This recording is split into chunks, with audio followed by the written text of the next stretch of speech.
This is the second time in a week that we're talking about this, and it is absolutely pathetic.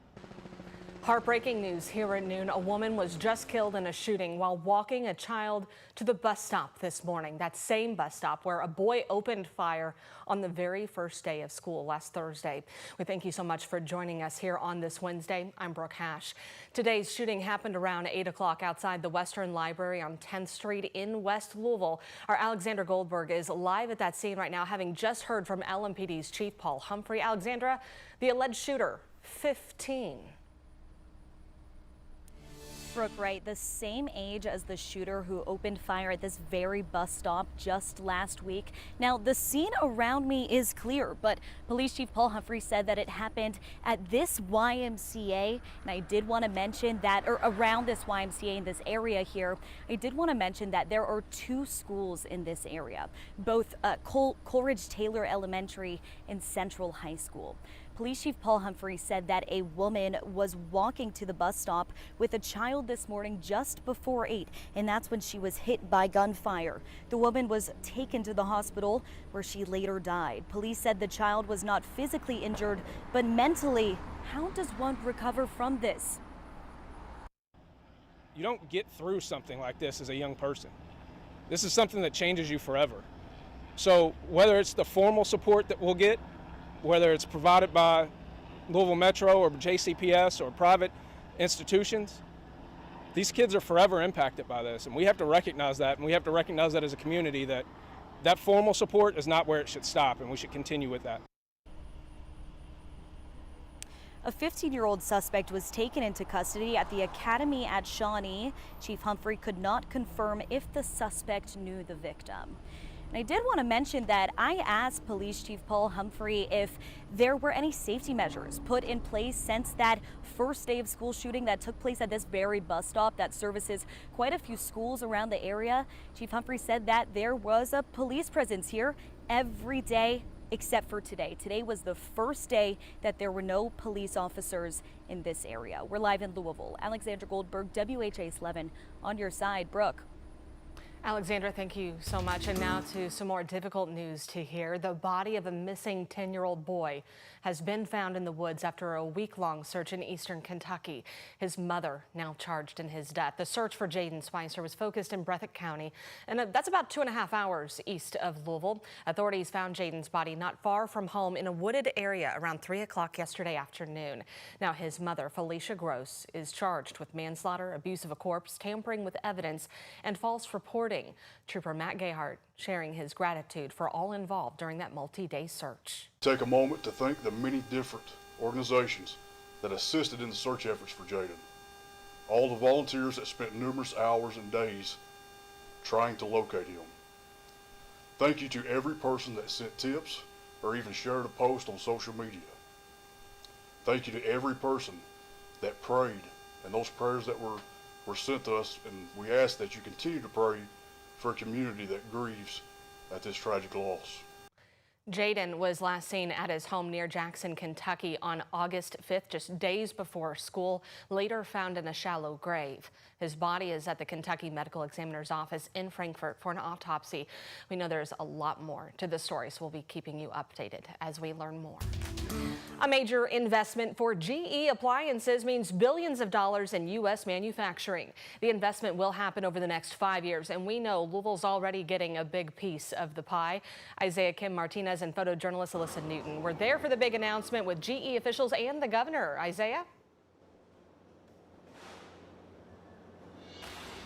Yeah, Brooke, nearly half $1 billion is being invested in Louisville at GE Appliance Park, where we are right now. This is actually Appliance Park 1. I'll show you what we're looking at. They actually make dryers right inside this building. You see workers obviously working hard right now. This is something that we've known about, this $500 million, $490 million coming to this to Louisville specifically. We've known about that for a bit, but what's new is the fact that all of this is happening over the last 10 days. And when I say all of this, I mean a lot of investment for Kentucky. We talked about Apple last week. We talked about Ford this week. And now, of course, GE is on top of that. Here is what Mayor Greenberg had to say today. This is what Louisville, Kentucky is all about. We are about working together. We are about creating new jobs. We are about creating great futures for families all across our city. Teams watching from our plants. We also heard from Governor Andy Beshear as well as the CEO of GE. And Brooke, this is also going to mean 800 jobs for folks here, which is obviously a big deal.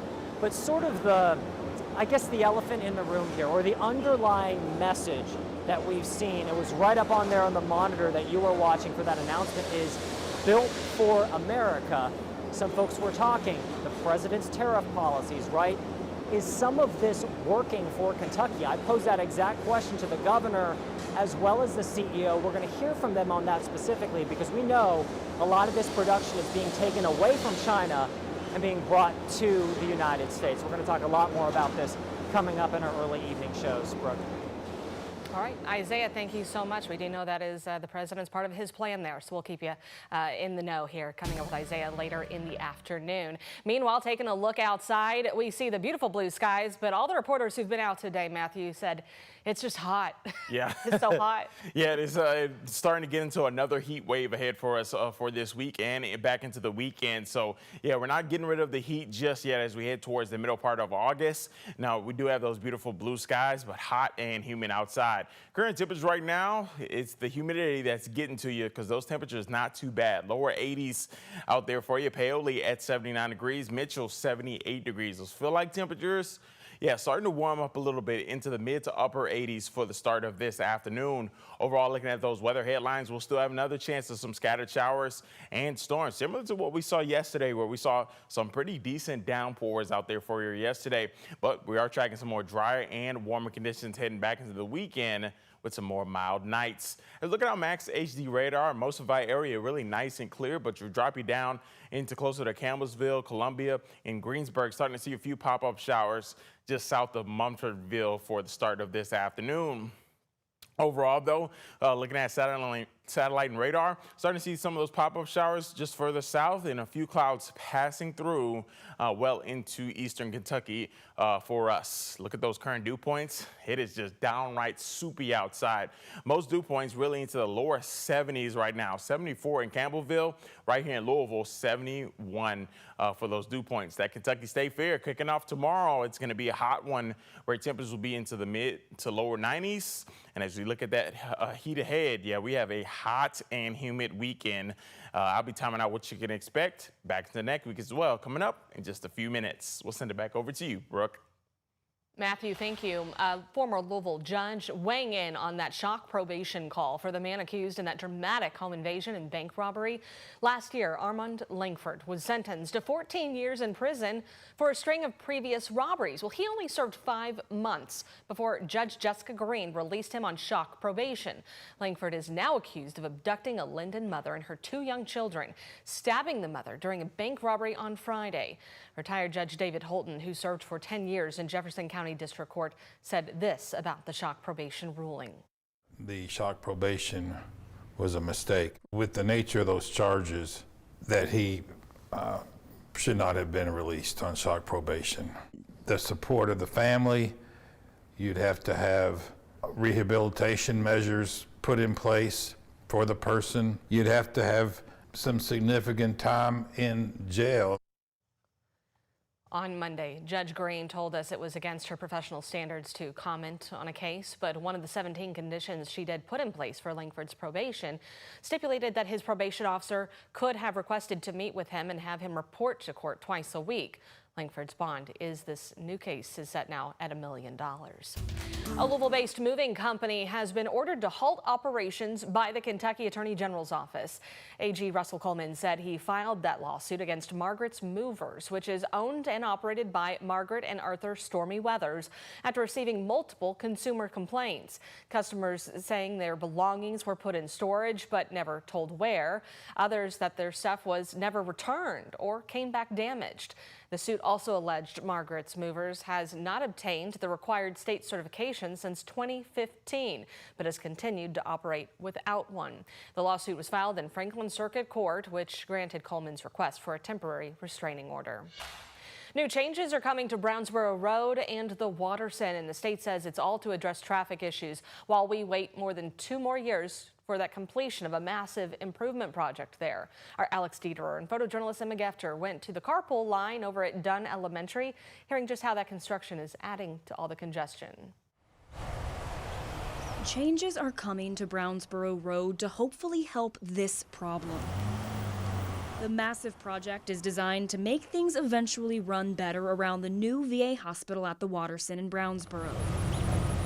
And on Ruby Lane, where dozens of cars filled with parents like David Johnson wait to pick up their kids from Dunn Elementary. Now I have to cut over 3 lanes, and also they're merging from the other side. It's been a little bit chaotic. Johnson was in line picking up his 4th grade son. Really, how was the traffic then for you all off of Brownsboro? Awful. Absolutely awful. You know, my parents live over by Locust Grove, and coming out onto coming onto Brownsboro, it's taken us 20 minutes to go like a block.